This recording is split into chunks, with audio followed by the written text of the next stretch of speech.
head seemed to come directly to the shoulders, and they had something that resembled a nose on a face, and about where ears would be was something that was similar to the nose, only it was a little longer. It seemed to come out almost to a point. And under the nose, there was something like a slit for a mouth, and it was very wrinkled. And it appeared to me to be something like an elephant skin, but I don't know where it was a metal or what it was, but it seemed to be very wrinkles, with the wrinkles running horizontal. And in the area where the eyes should have been, it was so wrinkled that I'm not even sure there was eyes. I can't recall whether there was any eyes or not, and Calvin says he can't. But anyway, after I got Calvin where I could talk to him, we didn't know what to do, and we were almost scared to death. And we first decided we wouldn't tell anyone, but the more we talked about it, the more we realized that we had to tell somebody, if it was the military authorities, if nobody else. So we called Keesler Air Force Base, which is only about, it Biloxi, about 30 miles south of here. And I talked to someone there, and they told me that the Air Force didn't handle those things anymore, that we would have to go through our sheriff's department. Well, then we hesitated again, because, you know, you go to the people, just something like that is not supposed to happen, and when you would probably be laughed at and ridiculed.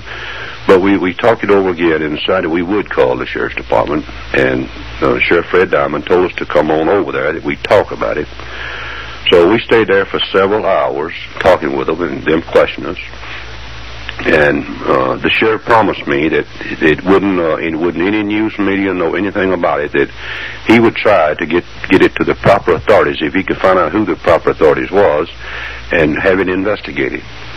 So we went home that morning, and it was morning, because they had kept us there quite late, and with assurance that no, it wouldn't be any publicity about it at all. Well, we went on to work that morning, and by 7 or 8 o'clock, there was telephones ringing, all over the shipyard. And I called Fred Diamond, and he said that he don't know how the story leaked out from the sheriff's department, but, that by that time the whole world knew about it. You're listening. You said something that was like an eye ran up and down your body. Do you think it was like examining you? Yes, it was it had to be some type of examination. Well, I say had to be. It appears to me that it would be. And after talking with a lot of scientists, and I'm convinced that it was something that was some type of examination that it given me. Did you communicate with these creatures, these things? No, and the only sound that they made, they didn't attempt to communicate with me. The only sound that they made, one of them, and I'm not even sure it come from one of the things, but it was some kind of mumbling-like sound, a low mumbling sound from one of them. But other than that, they didn't try to communicate. I tried to say something to them aboard the craft, but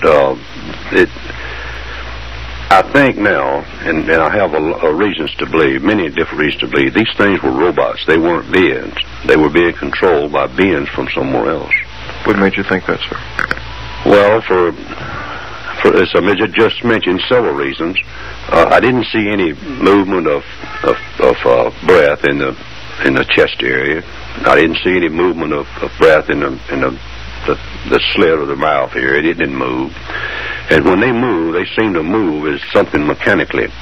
They could move their arms like this and in their shoulders, but their head didn't move, and when they moved, they seemed to turn as if mechanically.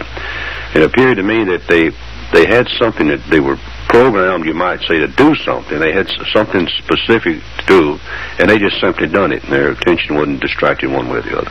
Did their examination of you hurt you? No.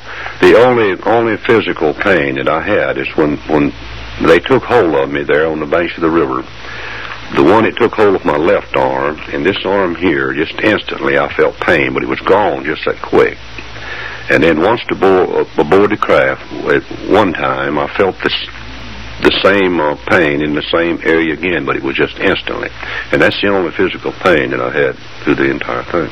Now, approximately how long do you figure you were in the craft itself? Well, I'm not sure. because I don't wear a watch. A watch won't keep time on me. And Calvin didn't have a watch. And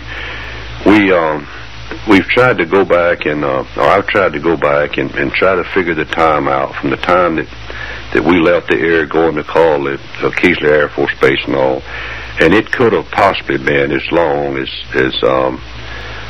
well, it could have been anywhere from 30 minutes to an hour, and probably even longer than that. Can you give our listeners some idea of the size of this craft that you were suspended within? Well, the craft, let me explain now. The angle that I was looking toward the craft, it's hard for me to say, which I can't say, whether the craft was round like a disc or whether it was long or oblong like a cigar, because it was. Let me give you an example.